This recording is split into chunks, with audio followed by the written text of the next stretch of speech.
Alright, in this video I want to talk about using play action in the run and shoot. Not something you really think of using in this scheme, but it can be effective, but the first thing you got to do is establish the run, and I want to show you some cool runs and how to run them, because there was actually something I learned on accident about the counter.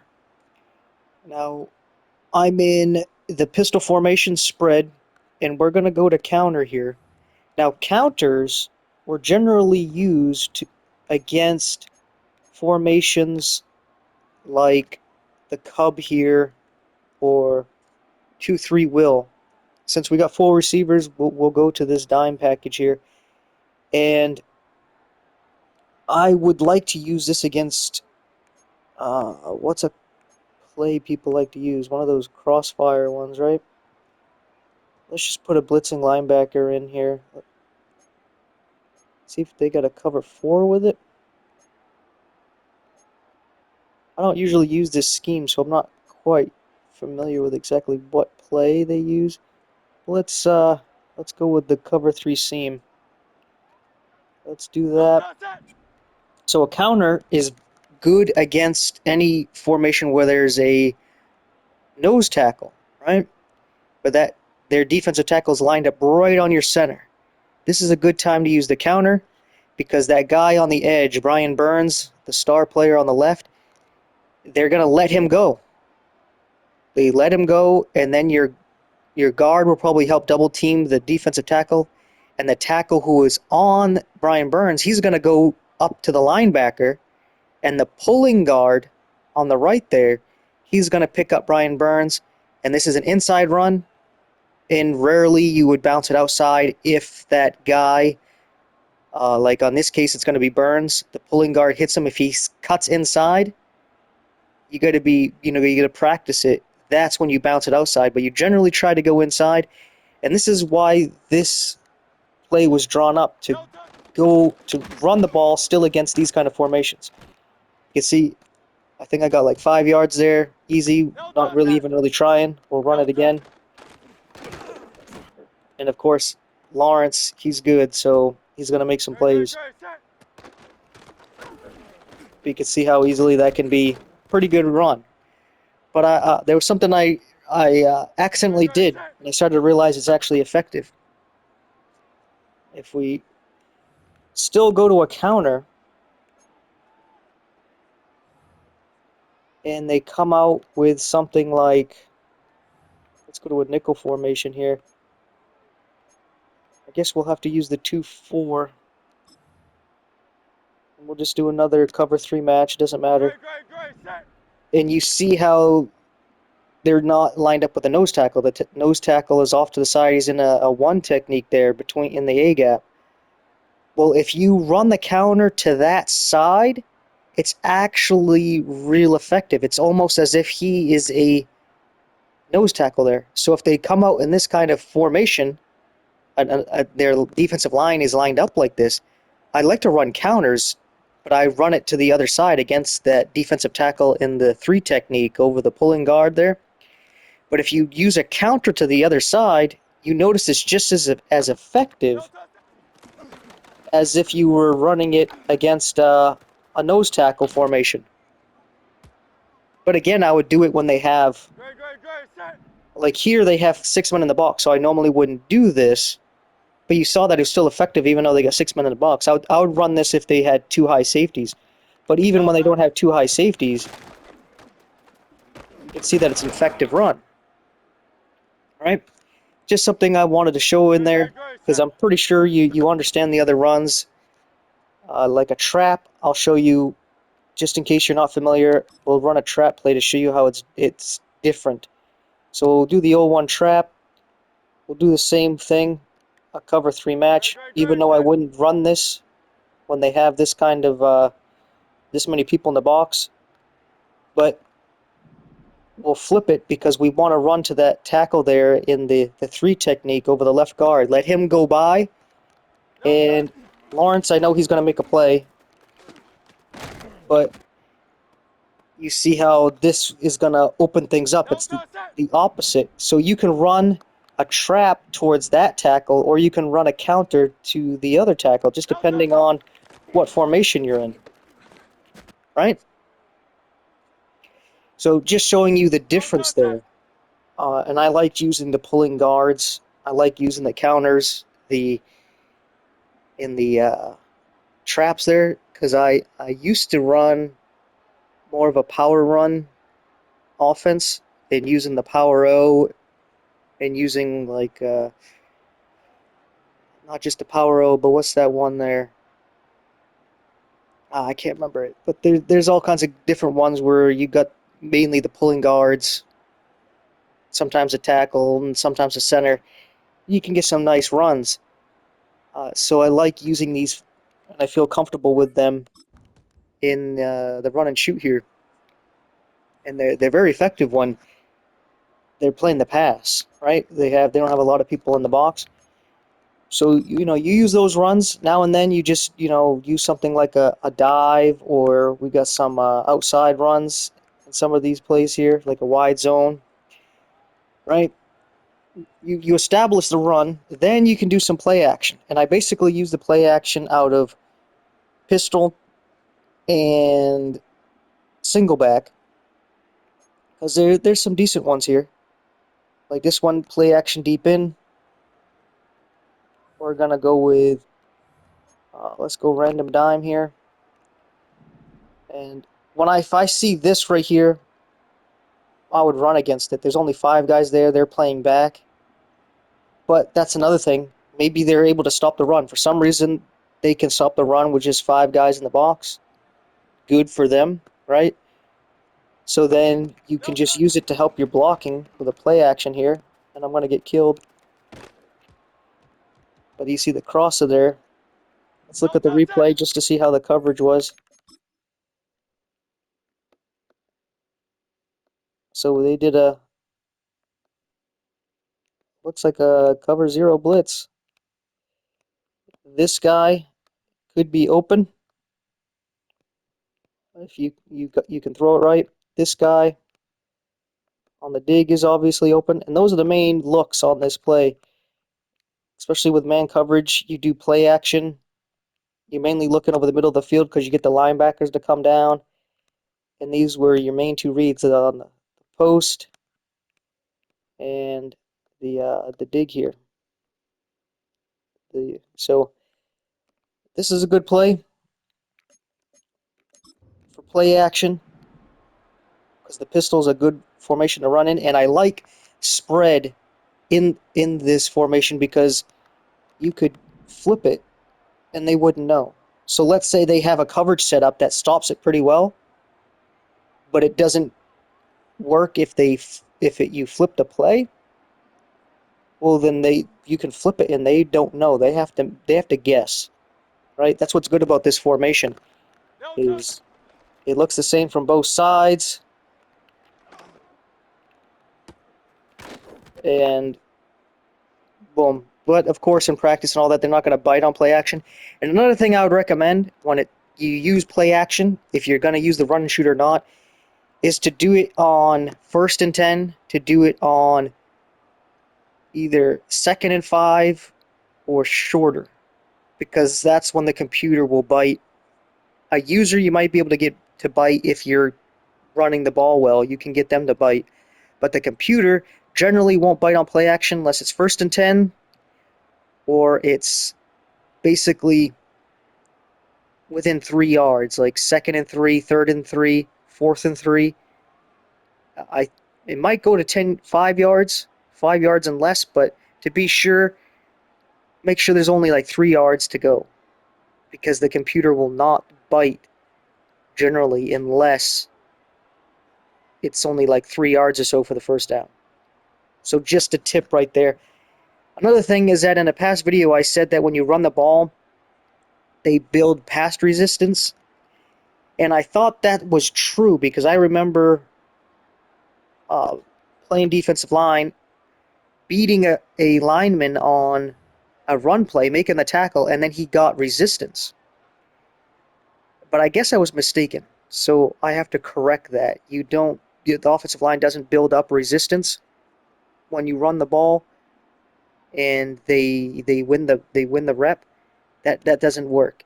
But you do make the defensive line use their pass rush moves. So to help with the pass rush, to slow it down, running the ball helps because you make somebody like Brian Burns and Dexter Lawrence there in this example against the Giants. You run the ball, they have to use their pass rush moves to make a shed attempt. So if you run the ball and you get them to use their sheds, they can't they can't use them. They got one chance on a pass play. So if they don't get a quick shed, it's very beneficial, obviously, right? You got more time to throw the ball. Here's another one, the PA boot, really good one. Uh, Again, in this kind of situation, I would run the ball. And you can run it like this if you so choose, but you can also put Marshall over here. I don't know why he's number 46. I got an updated version of the roster here. You can put him on a streak, but that's good to have if it's like a cover 3. That's a good route to keep there. But this is a nice little play here. Play action, but of course you got to establish the run first. I didn't completely roll out because if you noticed right there, I saw that defensive end. Look how far he's out there. I was like, I'm not rolling out there. So I'm just going to quickly cut that short and make a throw. But for some reason, Lane Johnson's not in. The whole depth chart's all messed up. But generally, you can roll out here, make some big plays. All right. It's nice. You can still do play action in the run and shoot. And I think it might be more effective because you're not really expecting a play action. You're either running or you're passing. And in a run and shoot, throwing in some play action can actually be devastating. There, I think, is another one here in this formation, but I'm not a big fan of it. But I guess that's it. One thing I would like to say is you actually have to go and know where these play actions are, because if you go to um, play action pass under concept, it shows only one. Right? Even though I just showed you 2, it says that there's one in there. Right? So you have to know where these are, because we can come over here, play action deep in. This is another good one. It's kind of like play action deep in here, except you have 3 receivers to one side. And again, in this formation, you can run the counter and what have you, and establish the run. Here in Trips Open, though, this play action deep in here, I'm not a big fan of this play. I mean, against cover 3, it can work with that deep. I forgot what the route's called.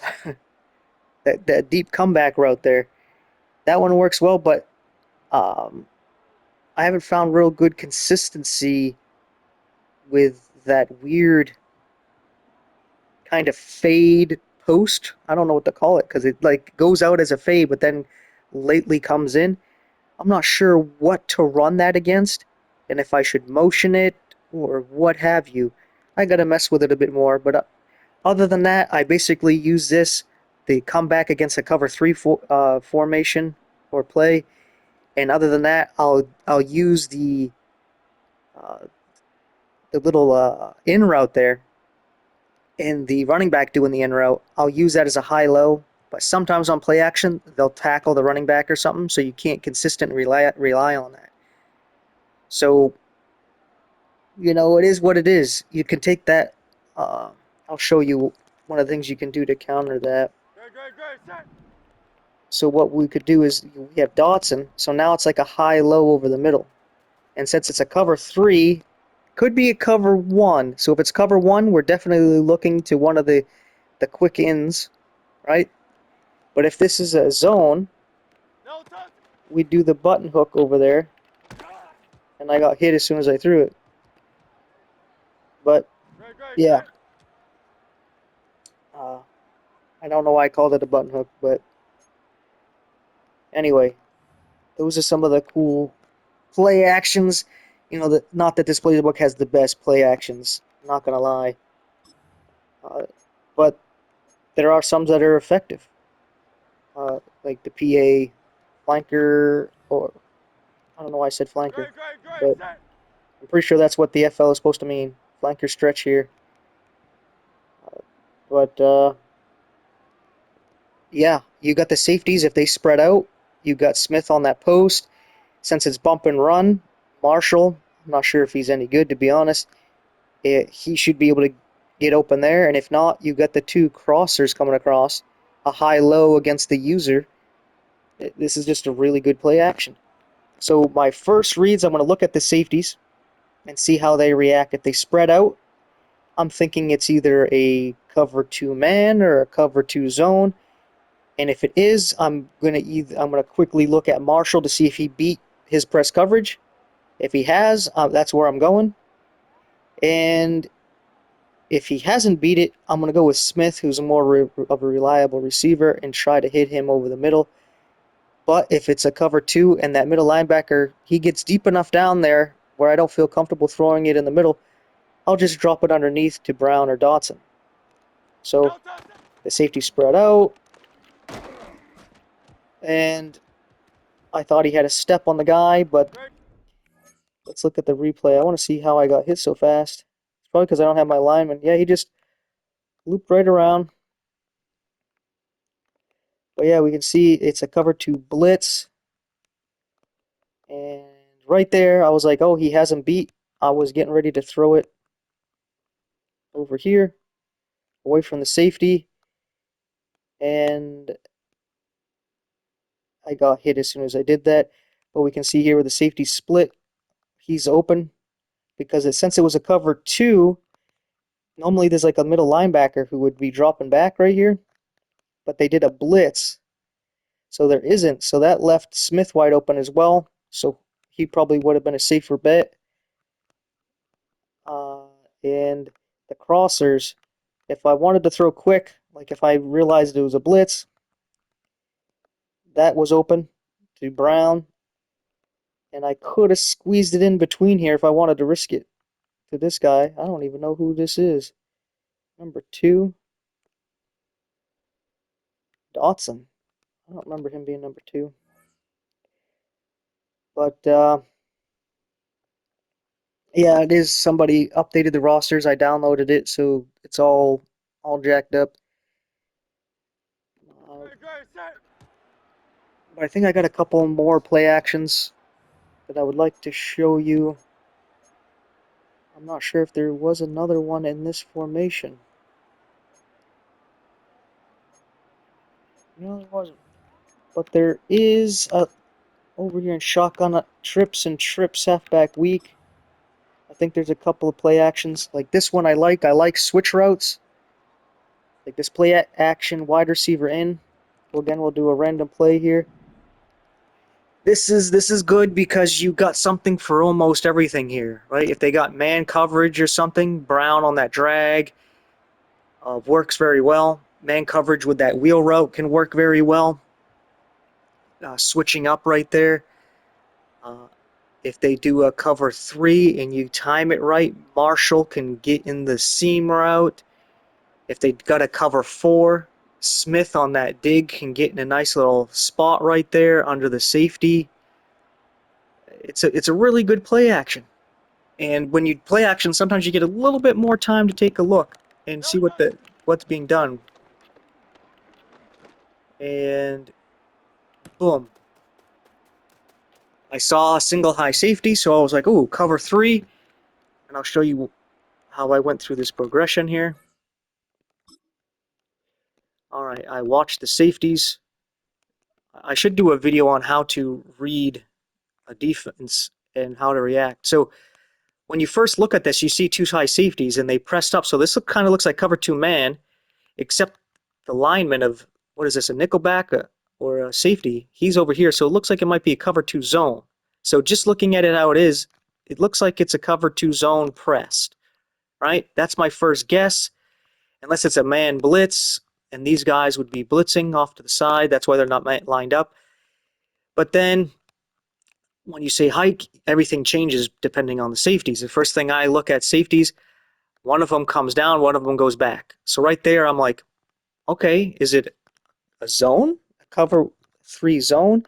So the next thing I do is I look over here where I have my switch release. And how I determine whether or not it's a zone is that corner who is on the outside guy. Does he stick on him?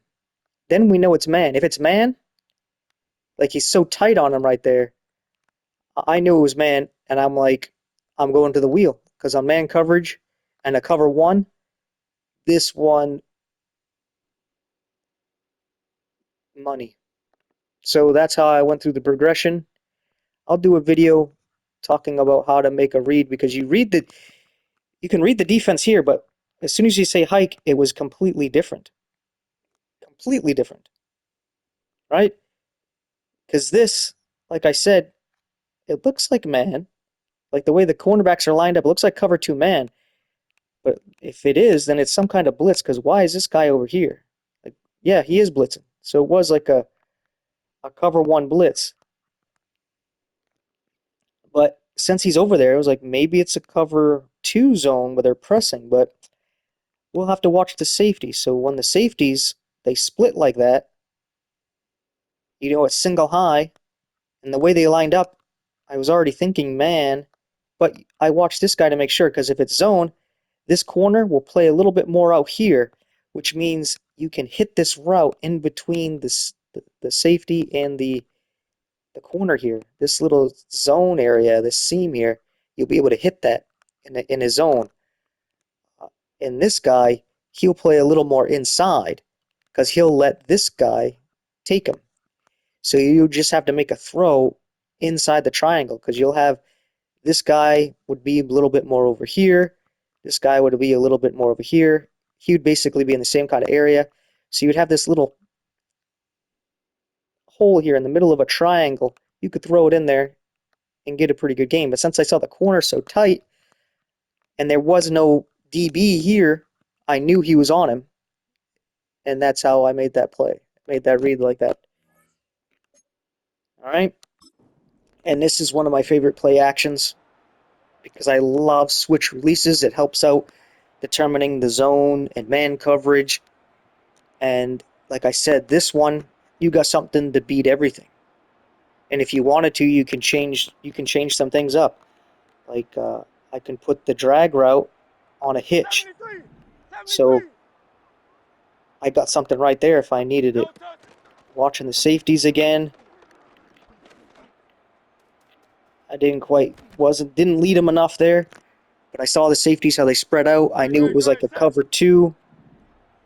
So I thought I could hit him over the top. I just didn't lead enough. We can look at the replay there. When I saw the safeties split like that, there's nobody over the middle. I was thinking, hey, I can hit this guy coming over.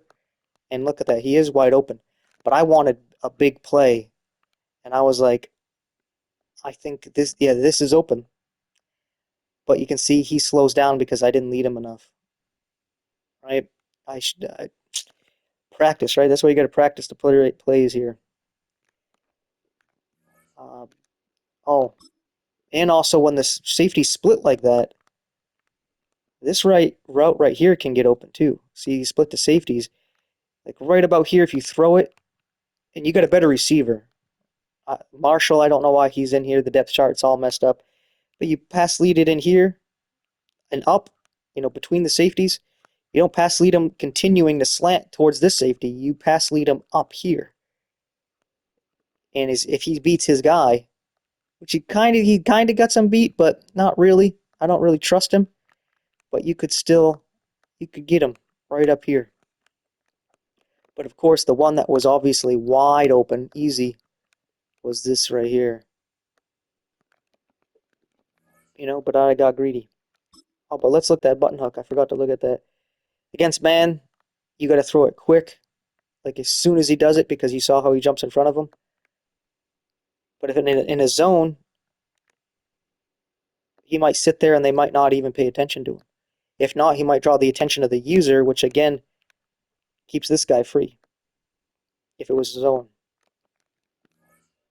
So these play actions here, like I said, this one's my favorite because I like those switch releases. This one's pretty good, but a lot of times I'll put that comeback route on a streak, in a fade or whatever, because it's basically becomes a flood. It becomes a play action flood where you got basically a high low and a mid all to that one side. You even got that guy on the far left coming across the field. So you got all kinds of levels being attacked on the right side of the field, or if you flip it, doesn't matter. So that's a decent one as well.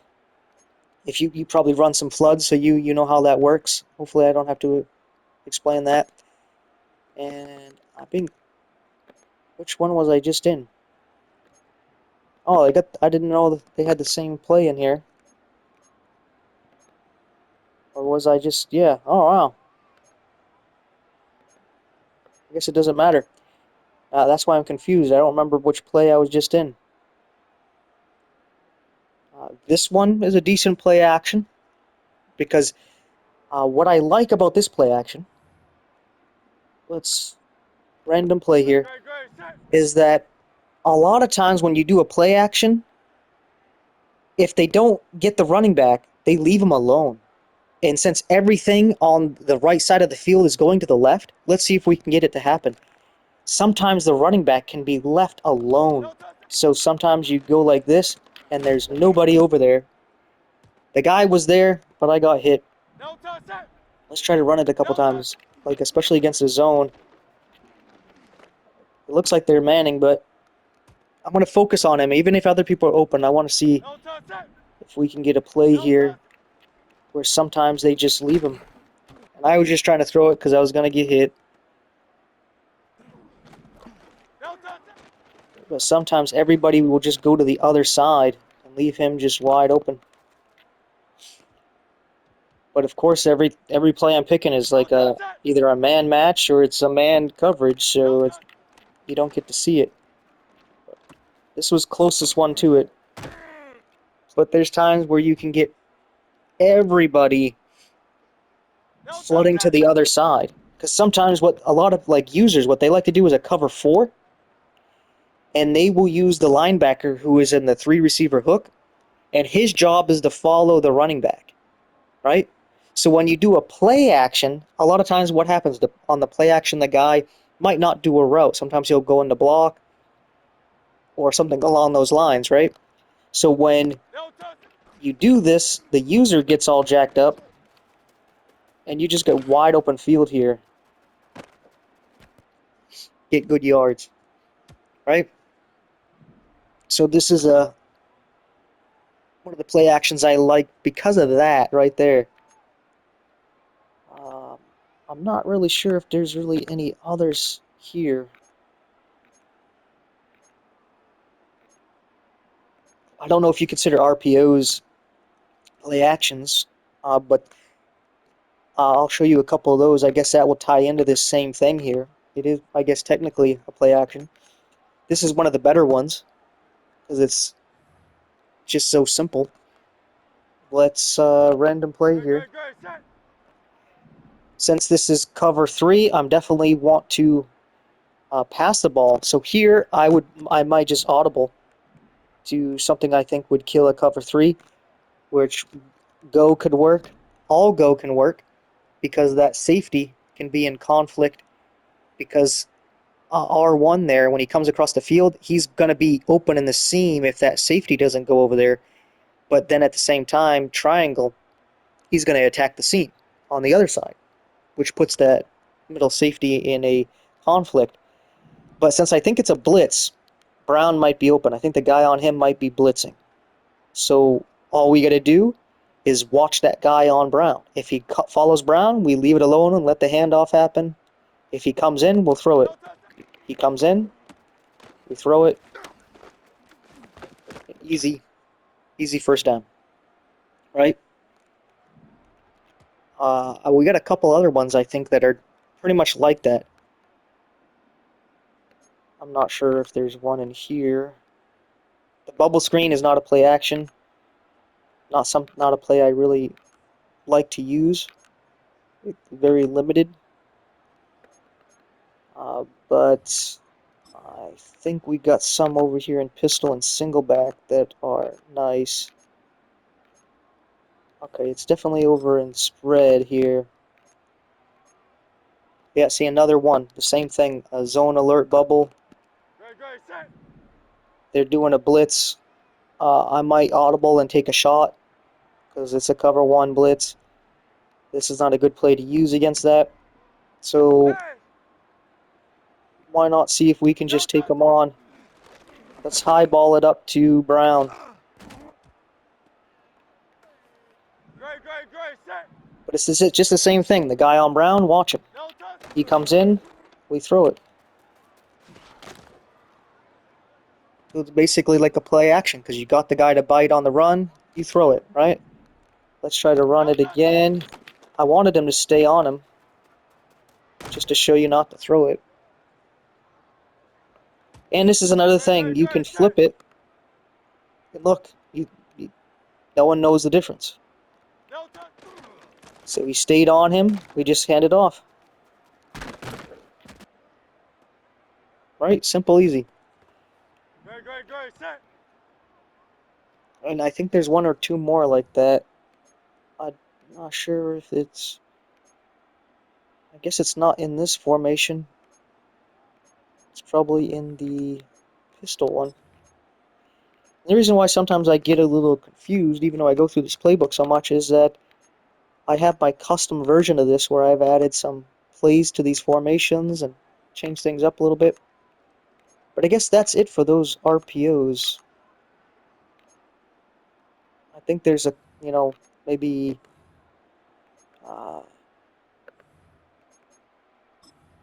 yeah, that's what I was going to say. Some other ones here. I don't really like these ones. And I think it's because I don't know how to read it. And that's the wide receiver screen ones, where it's the outside receiver. To be honest, I don't know how to read that. Right? I don't know. We'll run it a couple times. Because I don't know. Every time I do this, it's like I mess it up. This one is cool because you can throw it to either side. So you don't have to flip it. Right? But to be honest, I'm not sure what to look for. I'm almost thinking, do I look at the guys on the slot? If they come in, I throw it. Because then Brown, all he has to do is hit the outside receiver. That's what I'm looking at the left. So we'll try that there. And that worked. That the guy on him didn't follow him, so that's why I made that throw. I might have thrown it a little too late. Here does not look like a good idea. We're just going to let it run. Dang. Sometimes it's best just to go down, buddy. So we'll watch him again. He kind of stays back. I was just testing it. He stays back like that, I guess just run it. Only throw it if he comes in. Like right there, he's dropping way back. So I guess that's how you would do it. You'd still do the same thing you do on the bubble. You watch the slot guy. And if that slot guy will come in, he came in and then went back. He tricked me. I guess you gotta wait a second.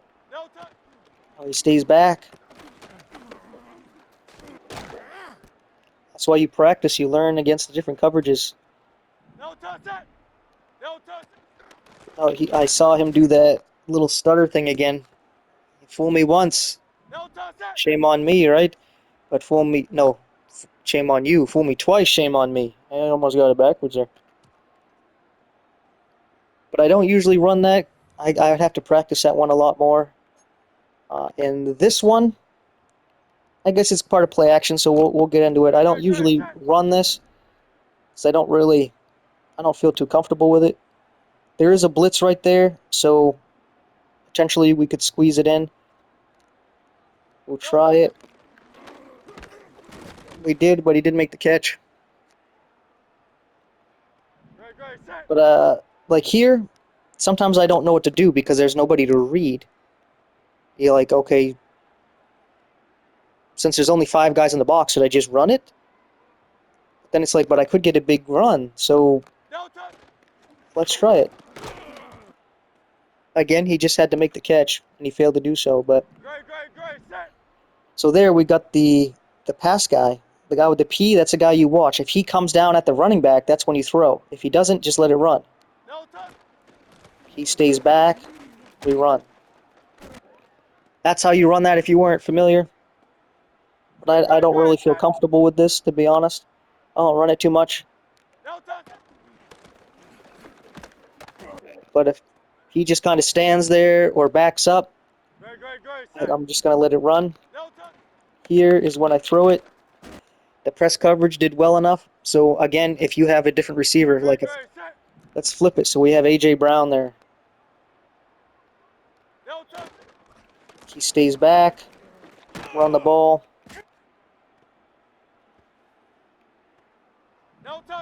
Let's run it. Let's try to get Brown open here. Let's try to get that guy to bite. He doesn't bite. I'll do it a couple more times just to see if Brown can make the catch in traffic. Because I think one of the problems was Dotson's just not the best. Not that he's crap, but it's Madden, right? You got to be the best or you suck. He's just kind of standing there, so we'll run it.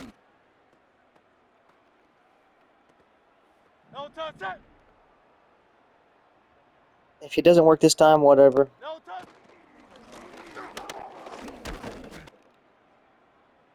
I guess it is what it is. I'll force it in this time. I'm going to throw it to him no matter what. See if he can make the catch anyway. Okay, I was holding triangle. And I did the reverse jump over his head. I wasn't... Now I'm going to force it in. That's another thing. When you're going to throw the ball on a quick pass like this, to make sure you throw it as fast as possible, wait till you see the ball hit the quarterback in the hands. If you try to throw before that, it won't work. So, boom, throw. And it still didn't work. I hit it too soon. I'm going to try it again. We're not going to waste the time flipping the play. And it's not working. It just like won't let me throw the ball. Oh, I'm hitting triangle when it's R1 now, that's why.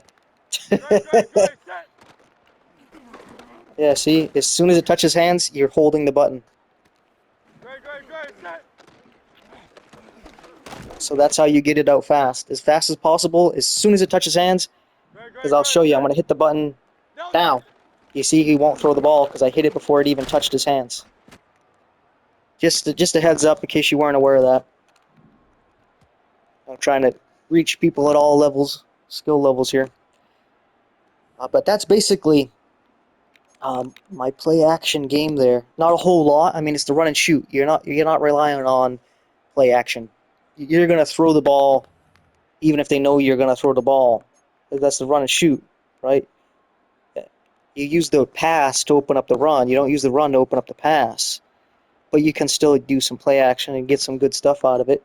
Especially if you got a mobile quarterback, be able to move around and what have you. But yeah, that's that for this video. I think I'm going to do another one about reading the defenses. Show how to read. I know a lot of people, they'll show you how to read. Oh, they're in a cover 2, they're in a cover 4, they're in a cover 3. Right? You can see these things. Oh, they're in man coverage, they're in zone coverage. But I'm going to show you how to look at it and then be like, well, they're disguising it. Right? They're doing a cover 2 man, but they have it disguised to look like a cover 4. How do you tell that then? How you tell is after the snap, right?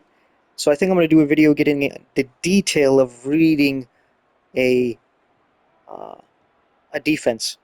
And I had my nephew say, I hate it when you pass the ball. And it's because he doesn't do a lot of disguising. And I was telling him, well, if you want to actually stop me in this passing game, you got to do a good job disguising your defense. Because if I know the coverage you got, I have a play that I already picked that set up for it, or I'm going to audible to one. and I'm going to attack the weakness of your coverage. Right? I'm going to take what you give me. Right? But he's not good at the disguising anyway, and so it's just kind of easy to just tear things up. He has to try to get pressure. That's the best way he can stop, is try to get a sack or something along those lines, because the coverage thing ain't working so well for him at the moment. But you know, he'll learn. But yeah, that's that for this video. Thank you so much for watching, and it would be wrong of me not to say, you got to get right with God. This is all fun. I enjoy doing this, but you never know when your time's going to be up. So that's something you ought to think about. So with that being said, thank you so much for watching. Take care. And yeah, see you in the next one.